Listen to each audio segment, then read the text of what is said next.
Astagfirullah, bener-bener ya nih kucing, enggak tahu orang mau ngaji apa. Bagas? Syifah memanggil Bagas. Bagas menoleh ke sumber suara yang memanggil. Kamu ngapain? Tanya Syifah. Reza mau nangkap kucing itu teh, tapi lari-lari mulu dari tadi. Yang punya tadi nyariin soalnya. Biar teteh aja yang nangkep, kamu tunggu di sini. Syifah memanggil kucing itu, dan mencoba mendekatinya perlahan. Dan tanpa susah-susah Syifah menangkap kucing itu lalu menggendongnya. Giliran cewek yang nangkep langsung nemplok tuh kucing, gerutu Bagas. Syifah terkekeh pelan. Kamu sih, nangkep hewan tuh harus pakai perasaan. Bagas mengambil kucing itu dari gendongan Syifah. Makasih ya kak. Kalau gitu Bagas ngaji dulu, sekalian mau ngembaliin kucing ini. Syifah menatap kitab yang dipegang Bagas, ia mengernyitkan keningnya. Penasaran saat membaca nama kitab itu, ia langsung bertanya pada Bagas. Gas, itu kitab Fathul Izar, tanya Syifah. Bagas menatap kitab yang dipegangnya, iya teh, kenapa emangnya? Itu kitabnya mempelajari tentang apa Gas? Bagas menatap Syifah, bahkan ia menggaruk kepalanya yang tidak gatal. Ingin menjawab tapi takut salah. Mending teteh tanya sama Bang Ali. Pasti dia paham betul apa itu isi kitab Fathul Izar teh, kata Bagas terkekeh. Saat ini Syifah sedang bersama adik iparnya, mereka berada di depan pondok untuk membeli beberapa jajan yang sangat ia rindukan semasa kuliah di kota bayangan. Naura, beli itu yuk, ajak Syifah menunjuk salah satu pedagang. Hayuk, Nau, aku kangen deh jajan kayak gini waktu kuliah di kota bayangan. Aku jadi ingat sama sahabat aku Alia. Kamu suruh main aja ke pondok, pasti dia mau, ucap Naura. Syifah menatap Naura dengan senyumannya, lihat juga ya, pasti dia mau. Nanti aku kabarin dia deh. Setelah membeli beberapa makanan mereka tidak langsung pulang, malah duduk di pinggir jalan untuk memakan makanan yang sudah mereka beli. Fah, kamu udah izin sama Bang Reski kan tadi? Tanya Naura. Astagfirullah, aku lupa enggak izin sama Mas Reski, pekik Syifah. Astagfirullah. Ya udah kalau gitu kita balik aja yuk sekarang, ajak Naura khawatir. Tapi makanannya tinggal dikit Nau, habisin aja dulu nggak apa-apa, ucap Syifah. Naura semakin khawatir menatap Syifah. Masalahnya tadi ia yang mengajak. Kalau abangnya tahu istrinya pergi malam-malam begini bisa diomelin dirinya. Tapi Fah, ini udah malam loh. Nanti Bang Ali nyariin kamu kayak waktu itu. Mendengar itu Syifah sedikit terburu-buru memakan makanannya. Iya Nau, ini mau habis kok. Enak ya makanannya, kata seseorang tiba-tiba. Syifah tersendak makanan ketika mendengar suara yang begitu ia kenali, ia membalikkan badannya. Dan, ya benar, suaminya sudah berdiri di belakangnya dengan tatapan tajam. Mas. Bang Reski. Ucap Syifah dan Naura berbarengan. Pukul berapa sekarang? Tanya Reski menatap dua wanita di hadapannya dengan datar. Syifah dan Naura menunduk. Tahu gak ini sudah jam berapa? Tanya Reski kepada istri dan adiknya. 9 lewat, kata mereka. Lupa sama peraturan pondok. Syifah dan Naura menggelengkan kepalanya takut. Mereka sadar sudah melanggar aturan pondok, bukan hanya itu Syifah juga melakukan kesalahan karena sudah tidak izin pada suaminya. Udah habiskan jajannya, sekarang masuk, ucap tegas Reski berjalan terlebih dahulu. Reski dan Naura mengikuti Reski dari belakang, tapi mereka berpisah saat di persimpangan. Syifah dan Reski berjalan lurus, sedangkan Naura belok kiri karena memang dia selalu menempati asramanya. Syifah terus saja mengekor di belakang suaminya tanpa adanya obrolan apapun. Aduh, pekik Syifah tiba-tiba terjatuh mendengar pekikan istrinya. Reski langsung membalikkan badannya. Astagfirullah, kamu kenapa bisa jatuh? Tanya Reski. Awe, tadi Syifah enggak sengaja kesandung batu mas, katanya dengan menahan sakit. Ini akibatnya nggak izin sama suami, keluyuran malam-malam. Syifah cemberut. Mas jahat banget sih, istrinya jatuh nggak dibantuin malah. Diomelin. Gimana mas nggak ngomelin kamu, mas itu khawatir. Iya Syifah salah, Syifah minta maaf. Ya udah sini mas gendong. Reski pun akhirnya menggendong istrinya.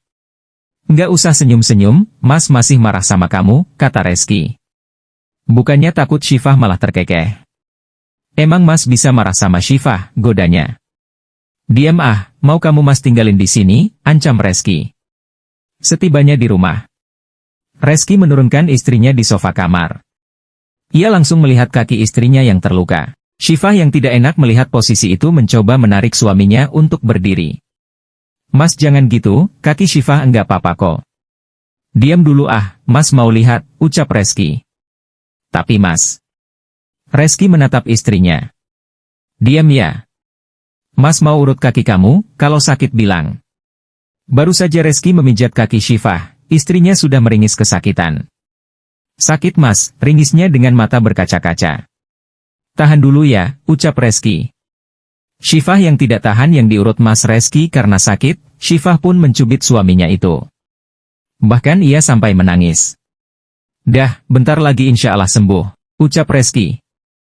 Reski menghapus air mata yang mengalir di pipi istrinya. Udah ya, jangan nangis lagi. Sakit banget Mas, iya, nanti pasti enggak sakit. Lebih baik sekarang kamu istirahat ya, biar kakinya mendingan. Syifa mengulurkan kedua tangannya pada Reski. Gendong, manjanya. Reski terkekeh dan mencium pelipis istrinya sekilas. Istri siapa sih, manja banget. Keesokan hari. Pukul 4 sore, Syifa, Naura, Sabrina dan Laura sedang berada di taman pondok. Mereka mengobrol sesekali melontarkan candaan. Kaki Syifa sudah membaik, bahkan dirinya sekarang sudah bisa loncat-loncat dan berlari. Pijatan dari suaminya memang sangat mujarab menurutnya. Dulu awal masuk pondok ini, sering banget aku dihukum sama Ustadzah Indri, bahkan beliau kalau ngehukum santrinya suka enggak toleran, kata Laura dengan cemberut. Ya gimana enggak dihukum, kamu suka tidur kalau ngaji Laura, ucap Sabrina. Laura terkekeh. Namanya juga baru adaptasi, belum terbiasa sama peraturan pondok. Kalau kamu Fah, saat pertama kali bergabung di keluarga Mas Reski gimana rasanya? Tanya Sabrina. Awalnya sih canggung, tapi karena memang keluarga Mas Reski baik banget jadi aku cepat nyaman, ucap Syifa tersenyum. Di saat sedang mengobrol, Syifa tidak sengaja melihat suaminya sedang berbicara dengan seorang ustadzah yang ia tidak tahu siapa namanya. Nau, dia ustadzah di sini ya? Tanya Syifa. Siapa Fah? Tanya Naura. Itu, ucap Syifa menunjuk sang objek, dia Ustadzah Indri. Kakak sepupunya Mbak Natasha.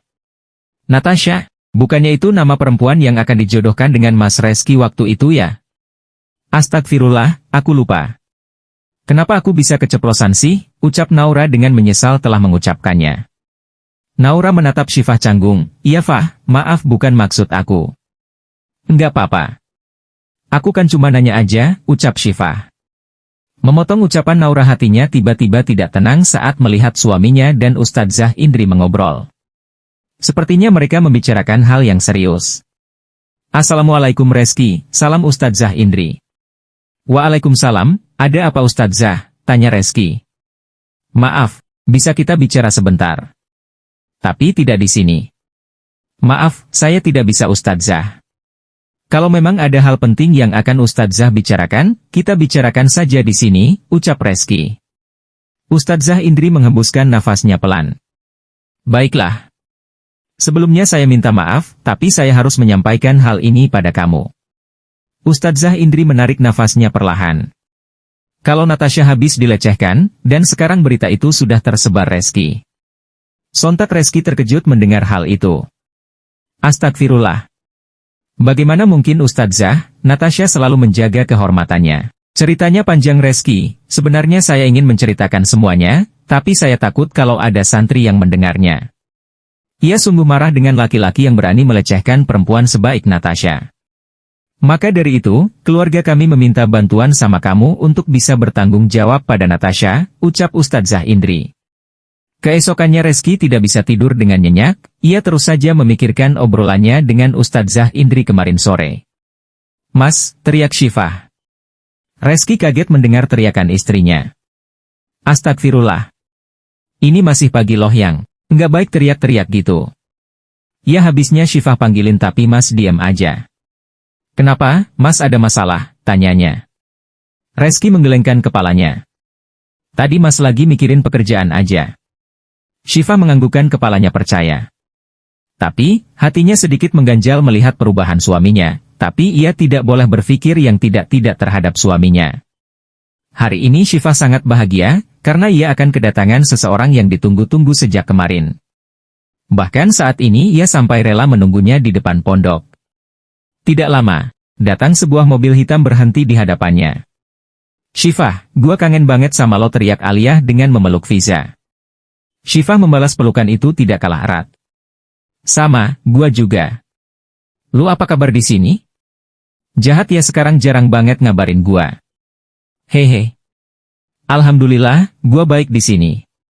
Lu sendiri gimana?" "Ya seperti yang lu lihat," kata Aliyah dengan gaya centilnya. "Nggak berubah ya lu. Masuk yuk, gua kenalin ke mertua gua." "Cielah, yang udah punya mertua." Syifah tertawa mendengar ucapan sahabatnya itu. Karena hari ini hari Minggu, ia beberapa hari lalu menyuruh sahabatnya untuk datang ke pondok. "Assalamualaikum," salam Syifah. Keluarganya sudah berkumpul di ruang tamu, memang ia sudah memberitahu semua keluarga, kalau akan ada tamu spesial hari ini. Karena penasaran mereka sampai menunggu kedatangan tamu itu. "Waalaikumsalam," jawab mereka. "Syifah udah bawa tamu spesial itu loh. Kenalin, ini Aliyah, sahabat Syifah selama kuliah di kota bayangan Umi." "Abah," mereka tersenyum. "Jadi tamu spesial itu sahabat kamu nak? Abah kirain ada laki-laki yang ingin melamar kamu," goda Abah Abdul melirik putranya. "Abah, jangan gitu ah," ucap Reski cemberut. "Haha, Abah bercanda nak." "Nak, mari duduk," kata Umi Hanisah. Aliyah tersenyum menatap keluarga kedua dari sahabatnya. "Terima kasih Umi." "Oh ya, siapa nama kamu?" "Nama saya Aliyah Umi," katanya tersenyum. Setelah Aliyah memperkenalkan diri, Syifah mengajaknya berkeliling pesantren. Ia juga memperkenalkannya pada Sabrina dan Laura. Untungnya Aliyah tipe orang yang cukup ramah terhadap orang baru, jadi ia mudah akrab dengan orang lain. "Fah," panggil Aliyah tiba-tiba. "Kenapa?" tanya Syifah. "Gua mau tanya boleh enggak?" "Tanya aja kali."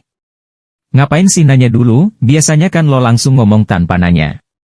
"Ya masalahnya ini rada sensitif sih." Syifah mengernyitkan keningnya.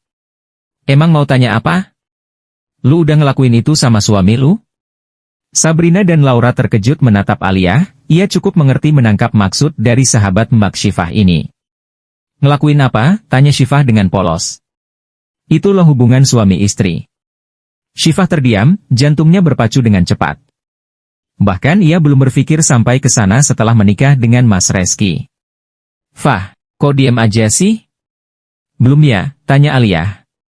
Syifah menggelengkan kepalanya. Melihat itu sontak mereka terkejut. "Astagfirullah, kok belum sih Fah? Gua tahu, pasti lo enggak mau ya."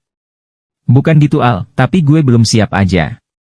Lagian Mas Reski juga enggak minta haknya," lirihnya. "Astaga Fah, seharusnya lu paham dong. Bukan berarti suami lu enggak minta, terus lu enggak ngasih haknya. Lu mau emang suami lu melakukan hubungan tapi bukan sama lu." "Astagfirullah," kata Sabrina dan Laura berbarengan. "Terus gua harus gimana?" tanya Syifah.